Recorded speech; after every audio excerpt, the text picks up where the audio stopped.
Hello dear students, आप सभी का हमारे online educational channel English with Narendra sir में एक बार पुनः स्वागत है। डियर स्टूडेंट्स, हमने पिछले वीडियो में प्रेजेंट इंडेफिनिट टेंस के बारे में जानकारी प्राप्त की। इस वीडियो में हम उसी के आगे की जानकारी को कंटिन्यू करने वाले हैं। तो आइए वीडियो की शुरुआत करते हैं। जैसा कि आप यहाँ बोर्ड पे देख पा रहे हैं, हम पढ़ रहे हैं usage of present indefinite oblique simple present tense. Present indefinite tense का दूसरा नाम सिंपल प्रेजेंट भी है, इसको सिंपल प्रेजेंट टेंस के नाम से भी जाना जाता है। तो इसके यूसेज का मतलब है कि इसके क्या इसको किस प्रकार से कहाँ कहाँ इसको उपयोग में लाया जाता है, यानी क्या इसके कौन कौन सी सिचुएशंस में इसको काम में लिया जाता है, ये इसके यूसेज है। पहली सिचुएशन है हैबिचुअल, रेगुलर और रिपीटेड एक्शन। हैबिचुअल, रेगुलर और रिपीटेड एक्शन यानी कि कोई आदत संबंधी काम है, कोई नियमित काम है या बार बार रिपीट किए जाने वाला काम है, तो वो प्रेजेंट इंडेफिनिट टेंस में आएगा। या ये समझना ज़रूरी है कि प्रेजेंट इंडेफिनिट में वो सारे काम शामिल हैं जो अपनी आदत से संबंधित है, जो हम नियमित रूप से करते हैं, जो हम रेगुलर करते हैं।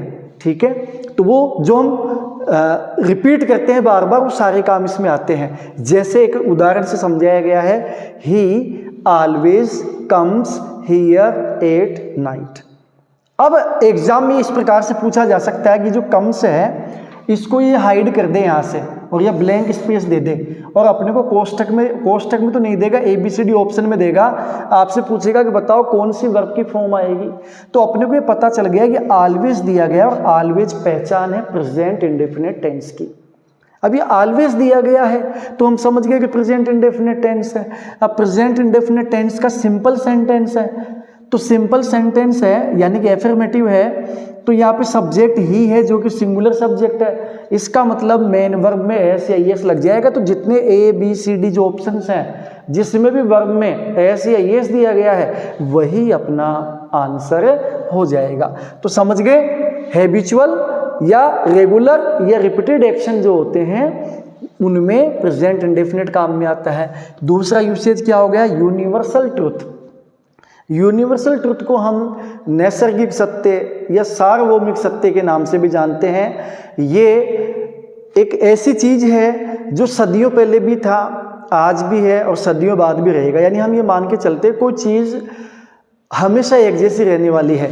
जैसे कि पहला सेंटेंस है sun rises in the east. अब इसमें भी वही बात है, यहाँ पे ये हाइड है लेकिन अपने को पता सन इन द ईस्ट और राइज ऑप्शन में दिया गया है, तो राइज का मतलब उदय होना। अब अपने को पता है कि यूनिवर्सल ट्रुथ, ये अपने को आइडिया लगाना पड़ेगा। जैसे the earth moves round the sun, धरती सूर्य के चारों ओर चक्कर लगाती है, तो ये यूनिवर्सल ट्रुथ है। Water boils at 100 degree centigrade temperature, तो ये भी एक यूनिवर्सल ट्रुथ है ना। तो ये अपने को पहचानना पड़ेगा। 2 and 2 makes 4, है ना। तो ये अपने को पहचानना पड़ेगा। कुछ सेंटेंस है उनकी प्रैक्टिस आपको करनी है। अच्छा, तीसरा यूसेज क्या है, टू एक्सप्रेस पजेशन। देखो पजेशन का मतलब होता है अधिकार, मालिकाना हक, स्वामित्व। आप इसको कह सकते हो स्वामित्व, यानी कि किसी चीज का मालिक कौन है। तो पजेशन दिखाने के लिए भी अपन इस सेंटेंस को इस टेंस को काम में लेते हैं, प्रेजेंट इंडेफिनिट को। एग्जाम्पल है, दिस पेन बिलोंग्स टू मी।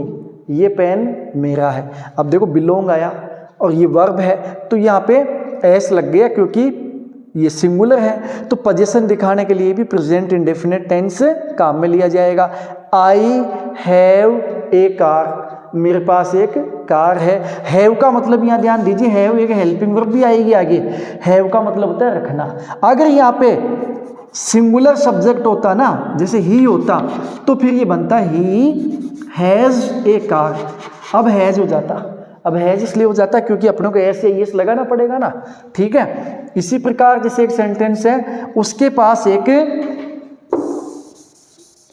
मकान है, तो ये बन जाएगा ही हैज, या ओन एक वर्ड और होता है OWN, ओन, ओन यानी रखना।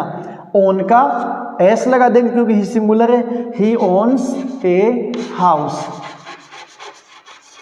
तो पोजीशन दिखाने के लिए भी प्रेजेंट इंडेफिनिट टेंस काम में लिया जाता है। फिर अगला यूसेज क्या है, टू एक्सप्रेस मेंटल एक्टिविटी या फिर इमोशंस और फीलिंग्स। मेंटल एक्टिविटी, इमोशंस और फीलिंग्स दिखाने के लिए भी प्रेजेंट इंडेफिनिट टेंस काम में लिया जाता है। यहाँ पे अपन ये ध्यान देंगे कि जो मेंटल एक्टिविटी से संबंधित जितने भी वर्ब्स हैं वो प्रेजेंट इंडेफिनिट में ही काम में ली जाएगी, वो प्रेजेंट कंटिन्यूस में काम में नहीं ली जाएगी। आगे हम इसके ऊपर डिस्कस करने वाले हैं, पहले इसके ऊपर चर्चा कर लें।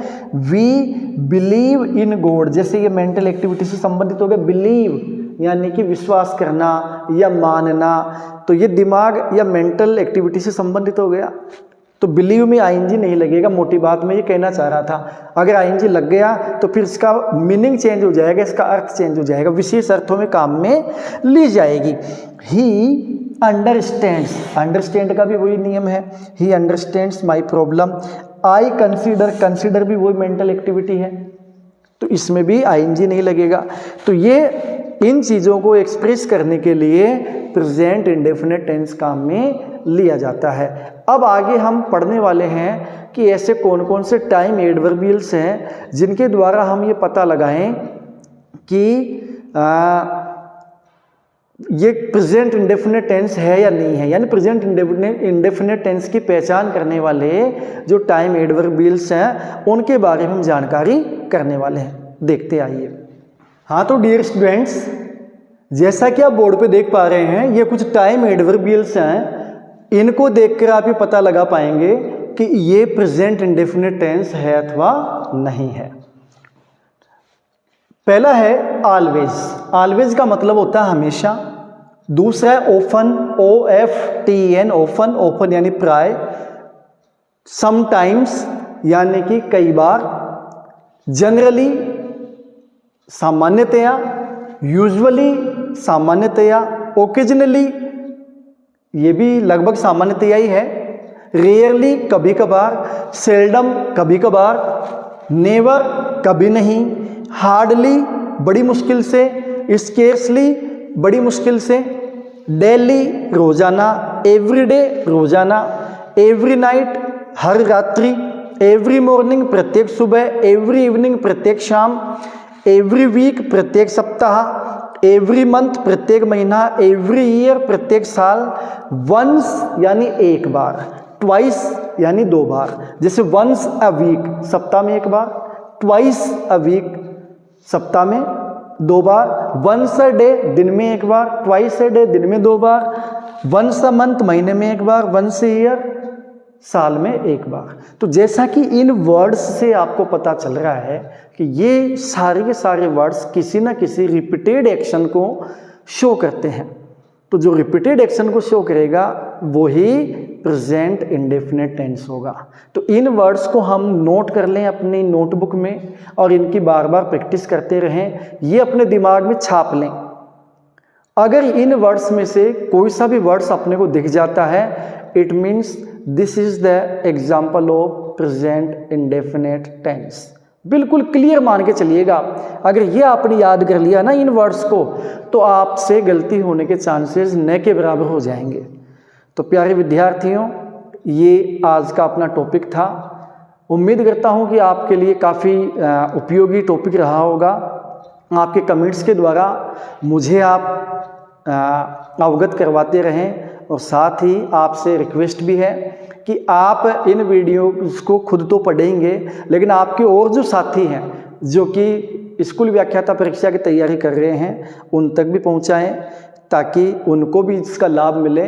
तो आप इन मेरे वीडियोस को अगर आपको अच्छा लगे तो लाइक ज़रूर करें और ज़्यादा से ज़्यादा अपने साथियों तक शेयर करें। और अभी तक अगर आपने हमारे चैनल को सब्सक्राइब नहीं किया है तो कर लेवें